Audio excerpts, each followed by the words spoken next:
નમસ્તે, હું દ્રષ્ટા દવેજાની મારી ચેનલમાં તમારા સૌનું સ્વાગત છે.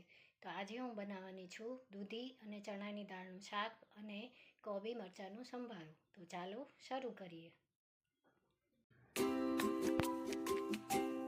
અહીંયા દૂધી ચણાની દાળનું શાક બનાવવા માટે મેં એક કડાઈમાં તેલ લઈ લીધું છે.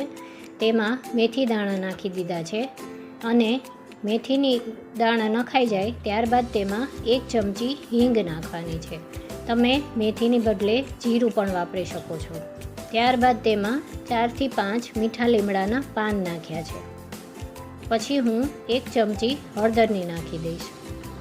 હવે આપણો વઘાર એકદમ સરસ થઈ જાય પછી હું દૂધી અને ચણાની દાળ જે મેં બાફીને રાખી છે એ હું એમાં ઉમેરી દઈશ. હવે દૂધી અને ચણાની દાળ નાખી પછી એમાં થોડું પાણી નાખવાનું છે જેથી આપણું શાક નીચે બેસી ન જાય. પાણી નાખ્યા બાદ તેને સરખી રીતે હલાવી પછી હું અહીંયા મેં લસણ વાટીને રાખ્યું છે એ નાખી દઈશ. લસણ નાખ્યા બાદ તેમાં ટોમેટો પ્યુરી નાખી છે. તમારી પાસે આખા ટમેટા હોય તો એ પણ ખમારીને નાખી શકો છો.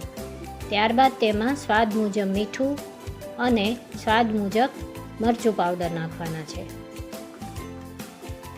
પછી એને મસાલાને બરાબર મિક્સ કરી દેવાનો છે અને પછી 1 ચમચી શુગરની નાખવાની છે. હવે તમે જોઈ શકો છો કે શાકમાં તેલ છૂટું પડી ગયું છે. તો આપણું દૂધી અને ચણાની દાળનું શાક એકદમ રેડી છે. તો અહીંયા હું હવે કોબી, કાકડી અને મરચાંનો સંભારો કરવાની છું. જેના માટે મેં તપેલીમાં તેલ ગરમ કરી તેમાં રાઈ નાખી દીધી છે અને તેમાં 1 ચમચી હળદરની નાખી દીધી છે. ત્યારબાદ તેમાં આપણે જે શાક સમારીને રાખ્યું છે એ નાખી દેવાનું છે. સંભારો કાચો પાકો જ હોય છે એટલે એને ચડવા દેવાની જરૂર નથી. શાક નાખી એને બરાબર હલાવી લેવાનું છે. ત્યારબાદ હું એમાં સ્વાદ મુજબ મીઠું નાખી દઈશ. મીઠું નાખી અને પછી ધાણા જીરું પાવડર નાખવાનું છે. પછી એને સરસ રીતે હલાવી દેવાનું છે અને જે થોડું ઘણું પાણી હોય એ બાળી નાખવાનું છે. સંભારો રેડી છે.